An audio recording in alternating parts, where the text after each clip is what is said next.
Now, I'm going to say something very controversial. And if the shoe don't fit, don't commit. And if the message rings true, let it stick with you.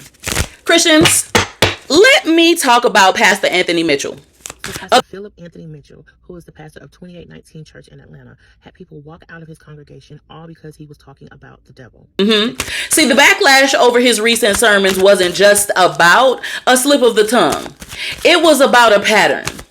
Fake ass Pastor Mitchell told black parents to stop blaming white cops for unaliving black children and instead teach their kids to obey authority. Stop blaming white cops for the killing of black kids. Instead, teach your black children to be obedient towards authority.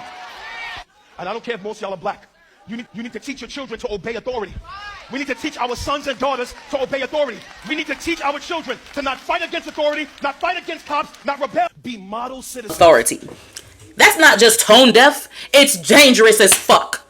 Especially when we know black people have been unalived by the police, whether they complied or not. It's a lot of cards coming out for the pastor. Mitchell's apology came only after social media erupted. And many felt that it was more about damage control than real accountability. Critics, including theologians and faith leaders, called out his harmful framing and questioned why a freaking black pastor would echo the rhetoric that kept us oppressed for generations. As one theologian put it, black people deserve faith leaders who advocate for us not just preach submission, while ignoring the real dangers we face.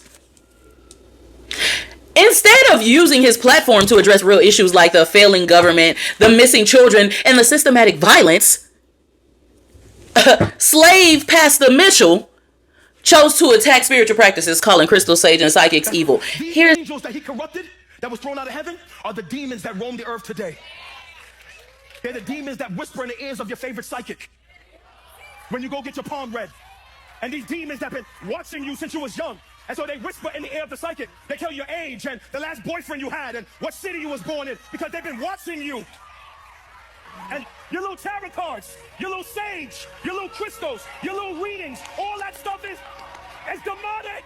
It's evil. Here's a goddamn fact through history. Prophet, seer, fortune teller, they're all meant the same thing in their original terms. They hear from the divine source, the actual same source. I know that made your ears itch a little. I don't give a shit. Y'all demonize ancestral wisdom and ignore the real threats in our community. This is the same old agenda that kept our ancestors bound. And let's be real, it isn't new. This is the same rhetoric that was pumped into our ancestors during slavery. Obey, don't question, stay in your place. You'll be rewarded in the next life. Get the fuck out of here. I want my rewards now. That doctrine kept generations in chains. Mentally, physically, and emotionally. So before you rush to defend your good old Pastor Mitchell, ask yourself, is he really leading? Or is he just repeating the same rhetoric that kept us silent, complacent, and compliant, and disconnected from our power? Go ahead if you want to. Stay in line. Know your place and keep waiting for the kingdom that you've been promised from Jesus Christ, God, whomever.